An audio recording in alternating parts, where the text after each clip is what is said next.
तू, और मरना ऐसा मरना होवे मर के फिरना।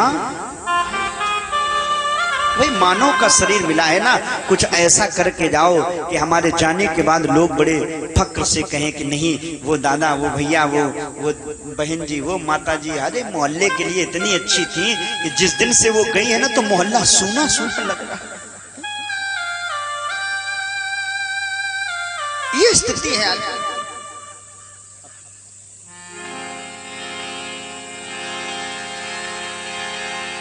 दुर्योधन पड़ा है कुरुक्षेत्र के मैदान में, रो रहा है, कोई मुझे जल पिला दो। अधर्मी व्यक्ति का अंत में कोई साथ निभाने वाला नहीं। एक व्यक्ति आया, द्रोणाचार्य का पुत्र अश्वत्थामा, उसने कहा क्यों रो रहे हो मित्र? कुछ नहीं, मुझे मरने का दुख नहीं है, दुख इस बात का है कि हम कौरव थे 100 और पांडव थे 5, 5 के 5 जिंदा हैं, हम 100 के 100 मारे ना नहीं। अरे एक भी पांडव मर जाता ना तो हमें मरने में कोई समस्या न हो। तो अश्वत्थामा ने कहा इसमें बड़ी बात क्या है? तुम्हें पांडव का सर चाहिए ना, एक पांडव की छोड़ो, कल सुबह होने से पहले हम 5 पांडवों का सर लाके दे देंगे। दुर्योधन ने कहा अगर ऐसी बात है ना तो जाओ, अपने जंघा से जो रक्त निकल रहा था वो निकाला, तिलक किया, जाओ तो हमारे युद्ध के अंतिम सेनापति।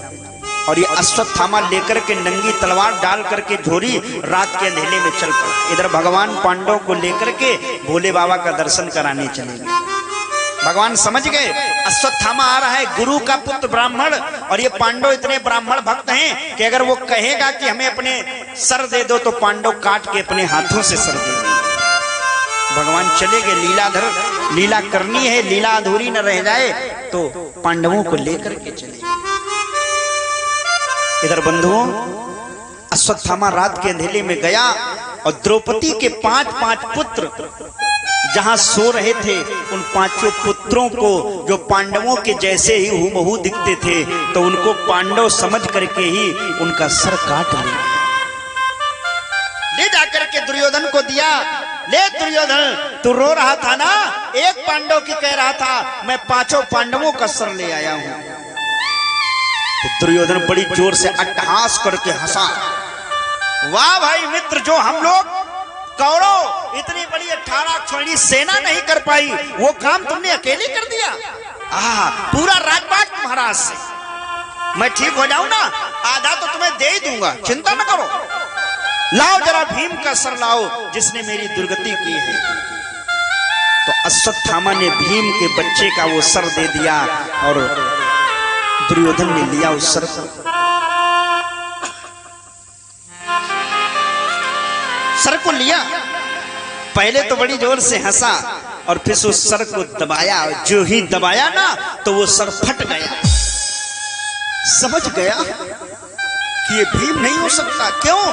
जिस भीम के ऊपर मैं 2.5 कुंटल की गदा मारता था और वो टस मस नहीं होता था, उसका सर इतनी जल्दी फट जाएगा। भैया अर्जुन का सर दिखाओ। अर्जुन का दिया। नकुल, सहदेव, धर्मराज, 5 बच्चों का जिस समय सर दुर्योधन ने हाथ में लेकर के उसे देखा तो समझ गया ये तो पांडव नहीं, ये तो पांडवों के 5 पुत्र हैं। तो दुर्योधन की आंखों से आंसू निकल पड़े।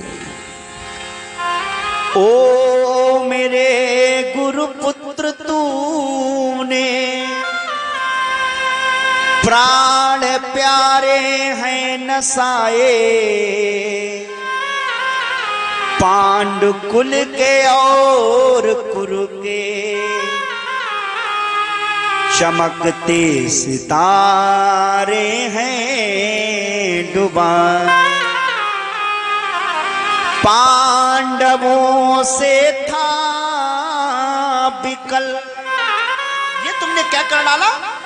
मेरी दुश्मनी तो पांडवों से थी, पांडवों से था विकल, जिनमें अमित शक्ति समाई, था नहीं कुछ बैर इनसे, जो निधि तूने गंवाई। मैं तो सोचा करता था कि मेरे कोई संतान नहीं है 100 भाइयों के, लेकिन कोई बात नहीं, हमारे जो सहोदर भ्राता पांडव हैं इनके 5-5 बेटे हैं, कम से कम हमारे कुल का दीपक तो जलेगा।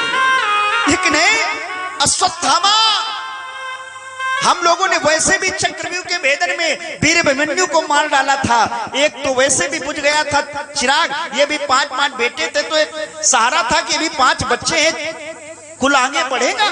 लेकिन तूने तो सोचता था जब मरूंगा राजाधिकारी ये बनेंगे,